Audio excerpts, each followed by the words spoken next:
So we had our first in a long time, first one that I've ever been a part of, men's retreat, the last 2 days in Live Oak, and it was a really good time. I think there were about 35 guys that were there, and we enjoyed the time together. We enjoyed the time in nature. We enjoyed playing. We enjoyed the campfire, and we enjoyed some time with God together and sensing the Spirit as He ministered to us. So we have some guys that are going to share. So the majority of the next half hour here is just going to be some guys sharing as an overflow of what they experienced. So I know there's like 4 of you at least that want to share, but I'm going to ask that all of our guys that are planning to share, if you would come sit here so that I have an idea of what we're dealing with and how strict I need to be on the time.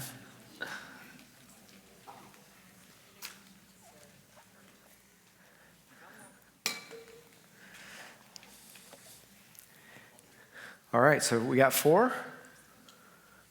All right, well, before I call these guys up, there's one verse that I want to share with all of you that is an overflow of our time together. But before I do that, we also watched a video, which is very unlike me to ask guys to drive an hour and a half so that I can show them a YouTube video.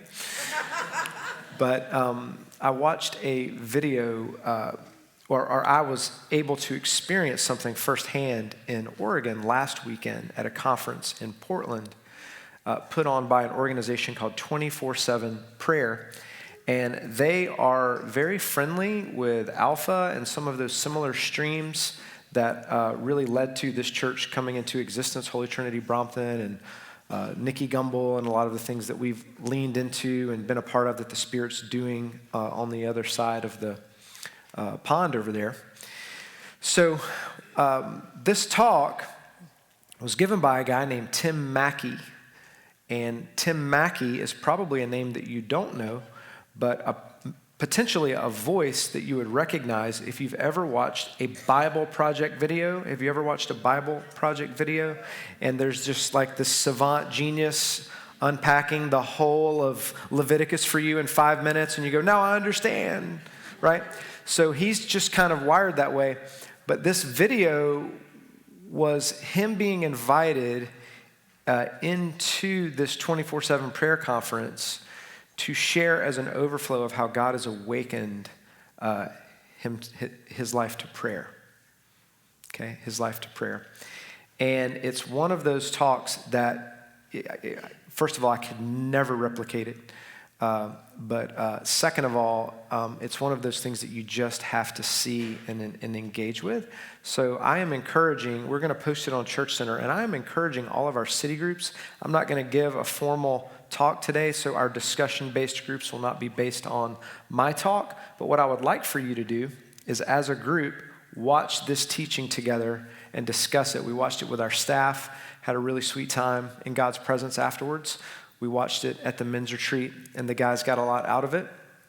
But when he shared this message at the 24/7 prayer retreat in Portland, or prayer conference in Portland, God's presence, very much like what just happened here. It was just, but it was silent and sweet and soft. And I looked around the room. There was no music. There was no nothing. But people were just weeping and journaling. Some people are on their knees, and it was like, wow, God's hand is just on this. So I wanted to overflow it with our staff, and I wanted to overflow it with you. So my group's going to watch it later today, and I would encourage you in your city groups to watch it. We'll make it available for everyone on Church Center.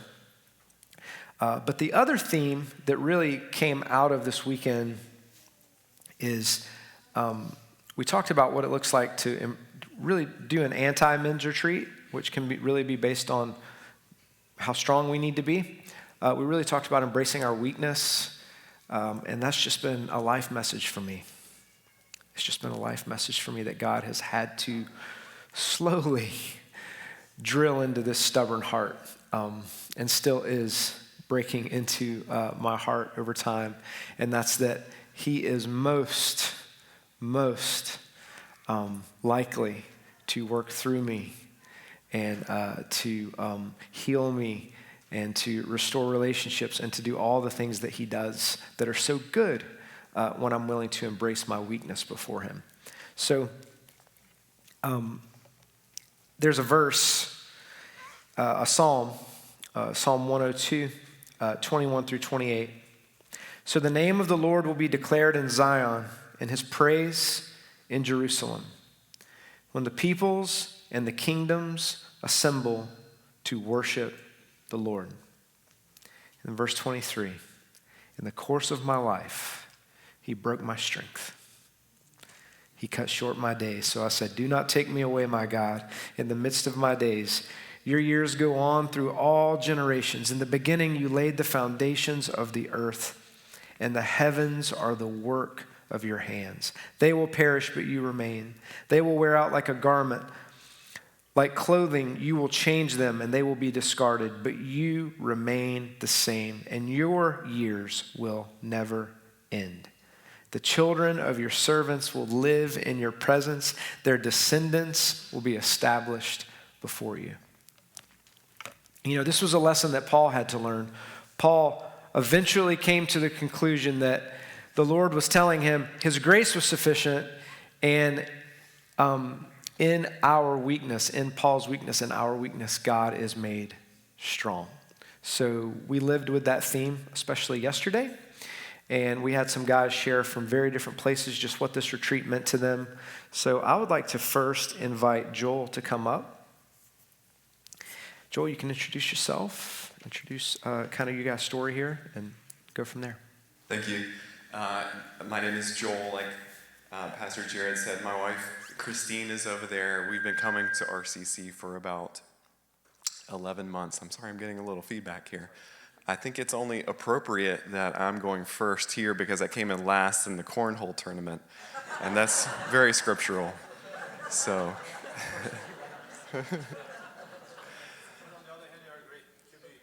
thank you. I just wanted to share a couple things from the men's retreat. First, you know, we've been coming here for 11 months, but we haven't been very involved. We've been pretty faithful to come on Sundays, but it's been such a joy over the last few weeks to get more plugged into this church. And this morning, wow. You know, I know that Jesus is moving all across this city, but I'm so grateful to have spent this morning here. I've not experienced joy like this in a church in a long time, so I'm grateful. The talk, I wanted to share about my experience in prayer after we listened to this YouTube talk that Jared referenced, which, by the way, we drove 2 hours, not an hour and a half, to watch that. Not that I was keeping track, but it was beautiful. It was inspiring, and I think it was anointed.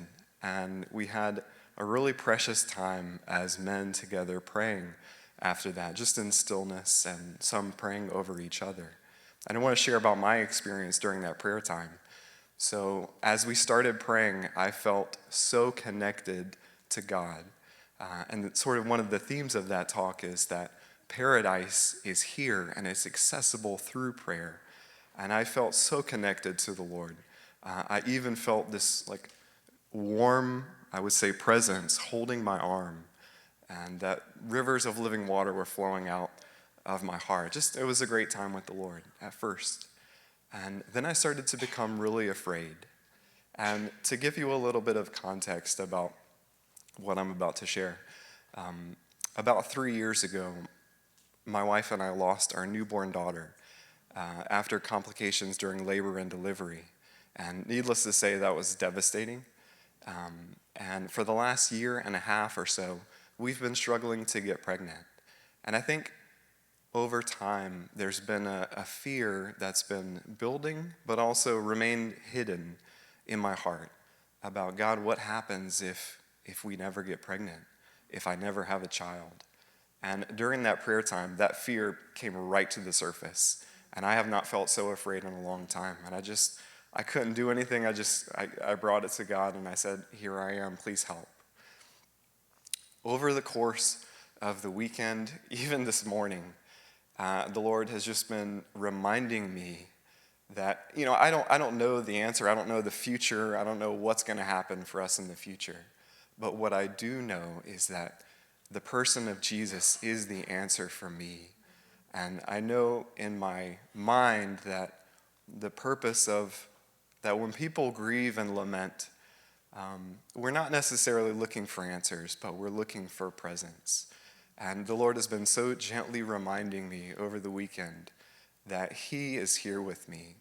And I thought of Paul, who didn't have children and left a powerful legacy. I thought of Jesus, who didn't have children, and he's the author and perfecter of our faith. And so my stance toward having a baby is, Lord, I believe, but help my unbelief.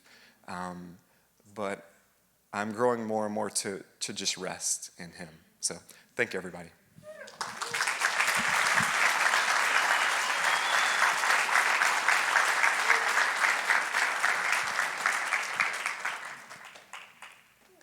Thank you, Joel. Marcelo?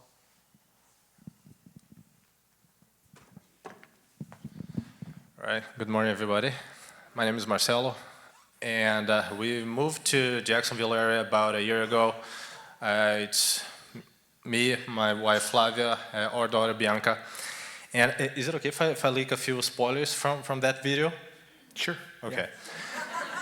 All right. First of all, it was great being there and spending the whole weekend with those guys. If you guys did not attend this one, I strongly recommend do not miss the next one, because it was amazing.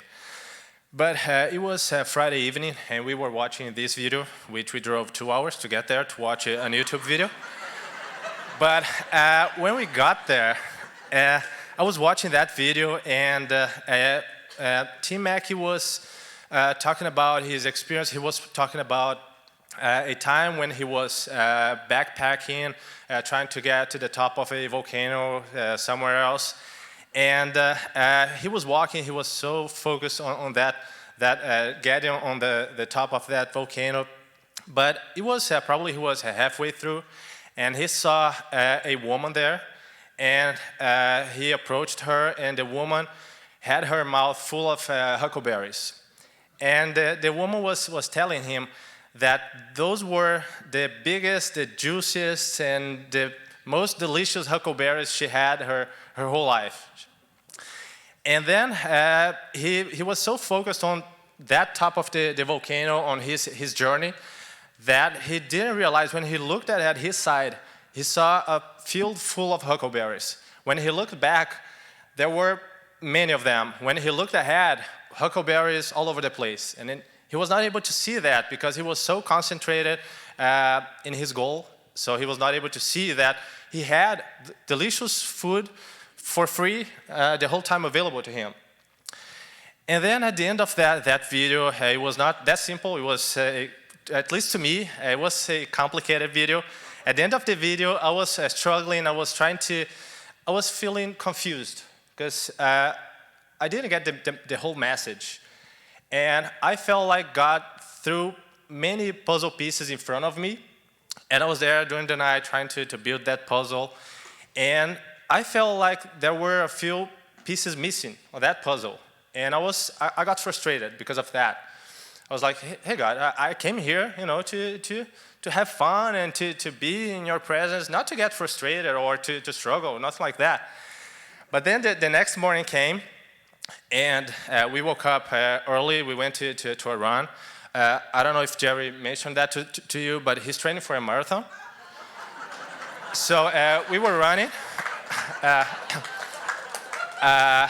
I'm not sure if you share this with everybody, but he is. So we were running, and then we came back, and then Jared threw the last missing pieces of my puzzle right in front of me. He was talking about weakness, and most of the time, us as men, we try to be strong the whole time. We try to be strong for us. We try to be strong for our wives, our kids, and we don't need to do that. It's okay to be weak. And when we are weak, that's when God is strong for us. And He's available to us the whole time. The same way that those huckleberries were available to Tim his whole journey, God is available to us the whole time. He's right there. He's been there the whole time for all of us. And I've been praying for strength. I've been praying for more of God. And now I know that I don't need strength. When I feel weak, I mean, during or usually we're busy during our days with our job or work or problems, and sometimes we don't realize that God is available there for us the whole time. And as I've been praying for strength and for more of God, and now I know that every time I am weak, all I need is to stretch my arms and grab the most delicious, the biggest, the juiciest huckleberry I've ever had. Because the battle is not ours, it's God's. So that really gave me comfort to know that I can be weak. And when I'm weak, that's when God is strong. Thank you.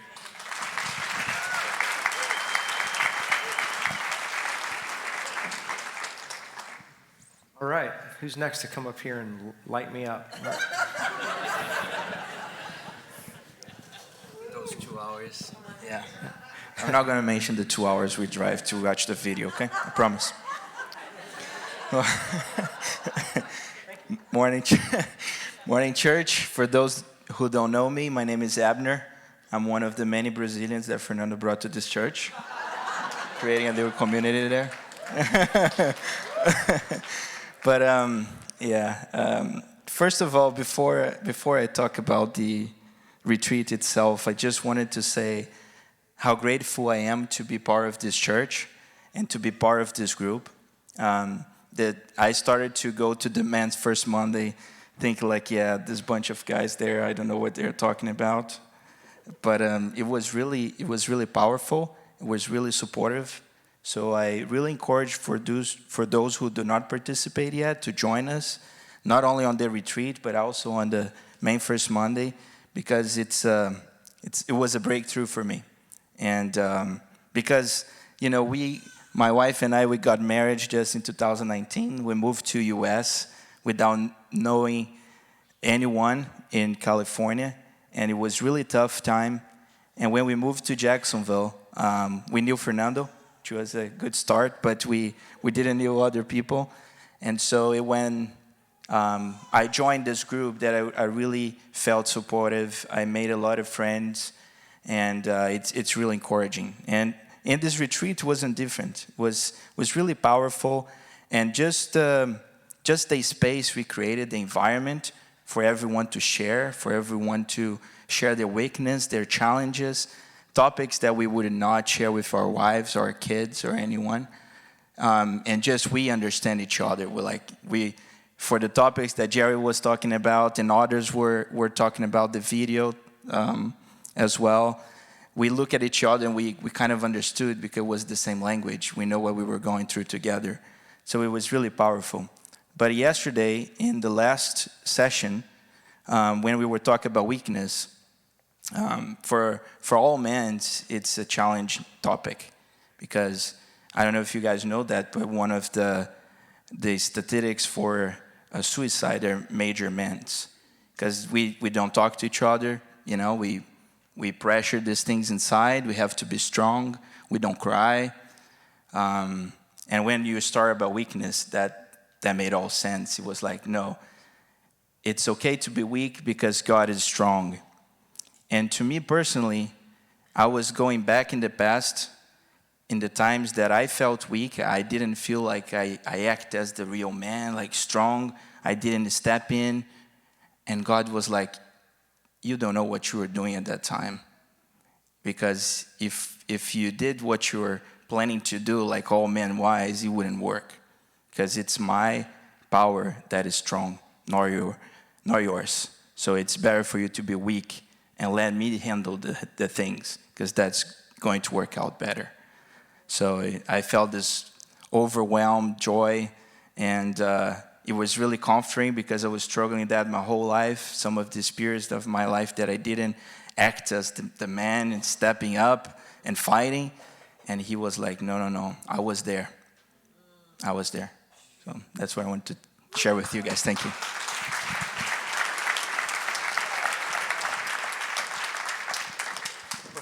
Before Andy comes up, this theme of weakness, maybe some of you are saying, well, Jared, you just took all those guys out there, gave them an excuse to just sit back and say, no, God will do the dishes. I can be weak. He'll be strong, But we're not talking about removing responsibility from us.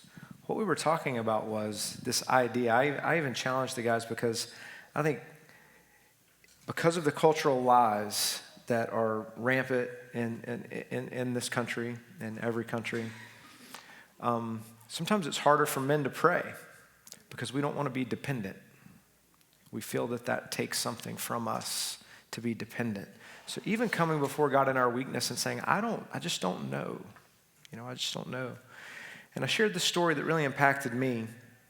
From years ago, there was a couple that had a healthy marriage, not a perfect marriage, but a healthy marriage, and they were in their 50s. And they had a season of seemingly unresolvable conflict. Like they could not get out of it. And it was the same fight and the same thing and the same thing over and over and over. And finally, in a moment of desperation and a moment of prompting by the Spirit, while they were at their worst, one of their worst moments of conflict, the husband just dropped to his knees and threw his hands up in the air and pleaded for God to help him. Please, Lord, I don't know how to get out of this. I don't know how to fix this. I don't know how to listen. I don't know how to hear. Help us, Lord. We're desperate. And do you think that decreased his wife's respect for him or increased his wife's respect for him? It was the change agent for their relationship. Something broke because he was willing to drop to his knees and say, I can't fix it. I can't be enough. I can't do it. And her watching him cry out to God for help changed her heart, changed his heart in an act of weakness so that God's strength could come and do the ministry, do the healing. That's what led to change. So that's the way that we talked about this. And there's a lot of other themes from that. But Andy, I was saving you for last because you're probably the newest of all the guys that are sharing and one of the guys on the retreat to our church. So why don't you come up now and introduce yourself and your family and then share what God's stirring in your heart. Thanks, Jared. Hi, everyone. My name's Andy. My wife's Anita, and one of 4 children that we have is Adelaide. She's there. The other 3 are in kids' crew, and I think the 2s and 3s. We've been in Jacksonville for 2 months, I think, 2 months. And but we're not unfamiliar with River City because we did come to a soaking prayer night in 2010 when we were down for a CHM prayer training, level 2 prayer training. So we were at the mission at a soaking prayer. And so when we came back here, we were like, oh, wow, this is amazing. And it's still amazing. 2 months in. The guys talked about the retreat, and I've never been on a men's retreat before. And my wife has never been on a women's retreat before. But because we've always pushed against, oh, the women do this, oh, the men do that. It's just like the status quo. You gotta fit into this form, you gotta fit into that form in order to be, the right man or the right woman. But when I heard about a men's retreat, I was like, all right, this would be an awesome opportunity to get to know people in the church, and especially men, right? Because I think the journey for me, if I can share a little bit about that, has been, in the form of my weakness, has been anxiety and fear and depression. And I'm socially awkward. I may not look socially awkward, but I am. I have super anxiety when I talk to people. I'm afraid to say the wrong thing, afraid they'll get the wrong impression of me, filled with fear, right? Because it's a self-centered fear. because I'm putting a projection of myself onto that person and what they think about me. And it's the wrong approach that I'm learning. And so when I'm fearful, I tend to hide. And when I hide, I do dumb stuff. I really do. Like, and the opportunity to come for this 24 hours, is Brian here? I think it was only an hour and a half drive. It was only an hour and a half, right? We were going like 80. Yeah. So we had Waze, so no cops got us. We slowed down for a couple. Because we were really anxious about the video, the YouTube video. Because we couldn't wait. Oh man, that was awesome. Yeah, y'all gotta watch it. It's gonna change your life. Because another issue I had was this person of Jesus that I've been really struggling with. So I grew up in very Christian fundamentalist and was one of the churches. The other church was Pentecostal, and I grew up very strict legalistic family with church. And I had this image of God, of an old man, old white dude with a long beard on the throne, right? That was the punishing God. And then fast forward, had a renewed faith with Jesus, but I had Jesus with the white robe and the blue sash. I had baby Jesus. Baby Jesus is always there. And then I had Jesus in the sky, floating around, saying everything's going to be okay. And now, this weekend, so I've been really afraid to say Jesus. I say Lord Christ, because I don't want to be like, God is neither male nor female, and so I'm really on this journey of like, who is God in my life, right? But Jesus, the person of Jesus, the Christ, is now I have a new image for Jesus, and it's fiery, and it's filled with passion. And it's like there's no bounds to this Jesus that I'm starting to discover and lean into. Is like I don't want to say safe, but Jesus is comforting, and he's there regardless of what we're going through, right? And so in my anxiety and in my fear, I can lean into this Jesus that is all-consuming and says, I love you. Regardless of what you've done, regardless of what your thoughts are, because you're not your thoughts, regardless of any of that, I love you. And you are worthy. Like, this is the Jesus that I'm learning, and that I learned that River City has some really cool dudes. Like I came in this morning and I was like, oh, he was there. Wow. So now I know guys that know me, and I know them a little bit. And I want to get to know more cool dudes, and especially grow my relationship with the dudes that are here. So it was a safe place, y'all. It was a really safe place. I shared there, I felt like I could share anything because I felt safe. Right? And when we're vulnerable and when we're honest with ourselves and honest with others, freedom happens. And I'm being filled with the passion of freedom. And today when we worshiped, I felt the spirit of freedom. Like, the spirit of freedom is here. And there's a movement. Yeah, we prayed about a church to come to when we were moving to Jacksonville. And we wanted a church that was filled with passion and freedom. And so we want to enter into that. So thanks.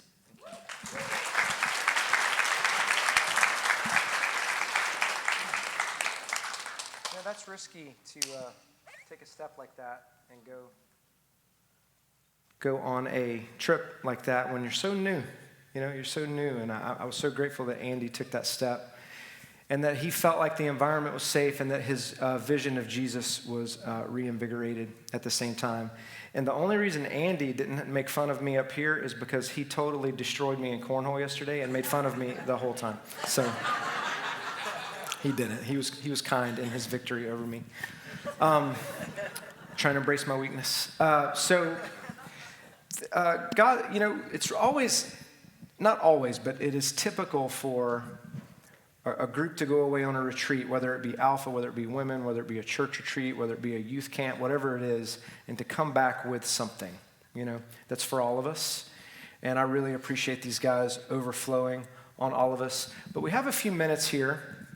And the beginning of the service was, man, God's here and he's alive. Did anybody have a unique encounter that happened earlier in the service? I'm not going to make you come share it. I'm just curious. Did you sense God's presence in a unique way, in a fresh way? Okay. All right. Well, I want you to stand, and we're going to move into something that we do here every week called prayer ministry.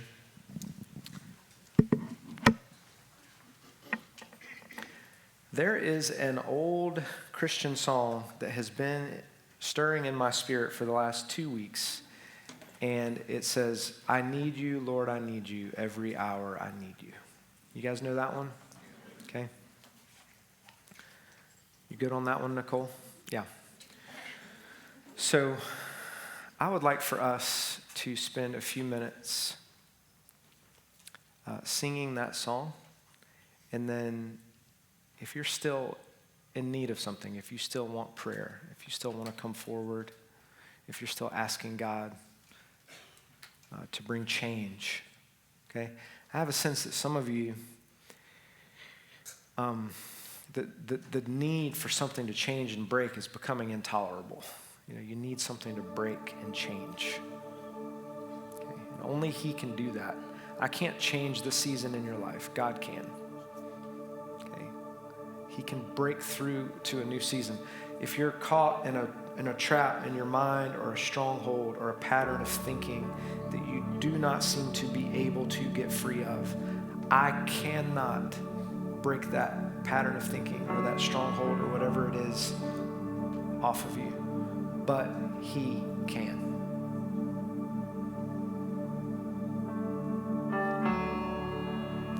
So before we sing, I want us to just be available.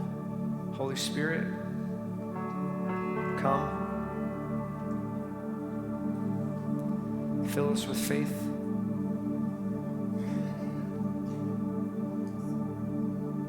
Fill us with faith.